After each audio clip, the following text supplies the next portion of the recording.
Assalamu alaikum rahmatullah ta'ala wa barakatuh. Chers frères et sœurs musulmans, aujourd'hui, un petit rappel poignant pour nous faire prendre conscience de l'importance d'Allah dans notre existence. Et pour faire ce petit rappel, j'ai choisi un verset du Saint-Coran, Fusiya, les versets détaillés. Et parmi ces merveilles que tu vois, la terre humiliée, toute nue, en ces temps de sécheresse, ça devrait nous parler. Puis aussitôt nous faisons descendre l'eau sur elle. Elle se soulève et augmente de volume. Celui qui lui redonne la vie, et oui, certes, celui qui fera revivre les morts, car il est omnipotent. Ceux qui dénaturent le sens de nos versets, le Coran, ne nous échappent pas. Celui qui sera jeté au feu sera-t-il meilleur que celui qui viendra en toute sécurité le jour de la résurrection ? Faites ce que vous voulez, car il est clairvoyant sur tout ce que vous faites. Ceux qui ne croient pas au rappel, le Coran, quand il leur parvient, alors c'est un livre puissant, inattaquable. Le faux ne l'atteint d'aucune part, ni par devant ni par derrière. C'est une révélation émanant d'un sage, digne de louange. Il ne t'est dit que ce qui a été dit aux messagers avant toi.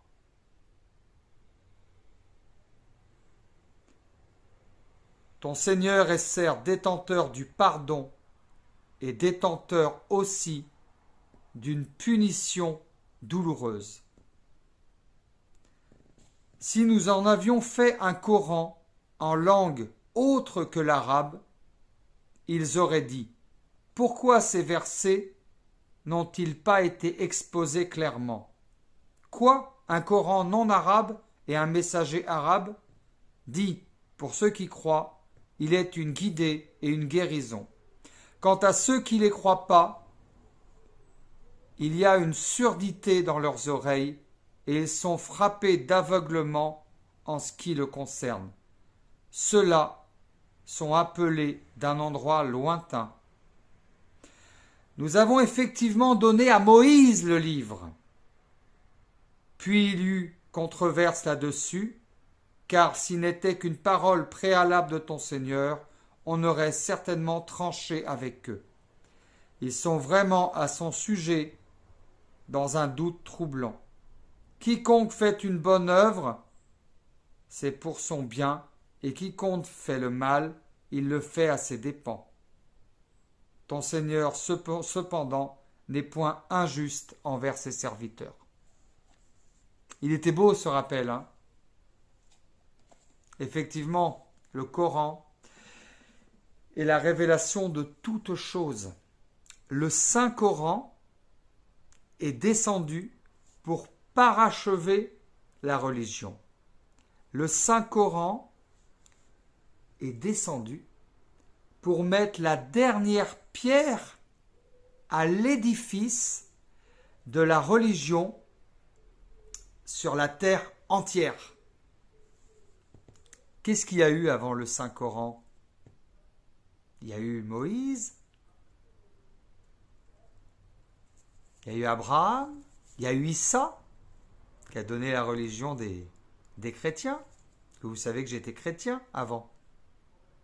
Et le Coran, le Saint-Coran, descendu à Mohammed, sallallahu alayhi wa sallam, le Saint-Coran descendu à notre prophète, que la paix soit sur lui, est descendu pour finir le message que Dieu, notre Créateur, voulait nous dire. Le message est fini. Fin du game. Fin. Tout est dit. dans le Saint-Coran.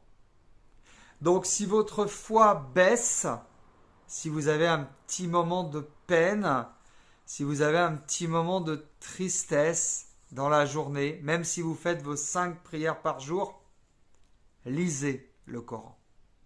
À n'importe quel endroit que vos yeux vont se porter sur le Saint-Coran, à n'importe quel endroit que vous allez lire et que vous allez parler à haute voix en lisant la parole d'Allah, vous allez voir votre âme va se réchauffer et votre âme va se raffermir et votre foi va se raffermir.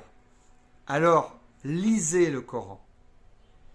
Lisez le Coran pas quand tout va mal. Lisez le Coran même quand tout va bien. Parce que c'est quand tout va bien que vous priez avec ferveur et que vous lisez le Coran et que vous pensez à Allah, que quand tout va mal, Allah sera là pour vous.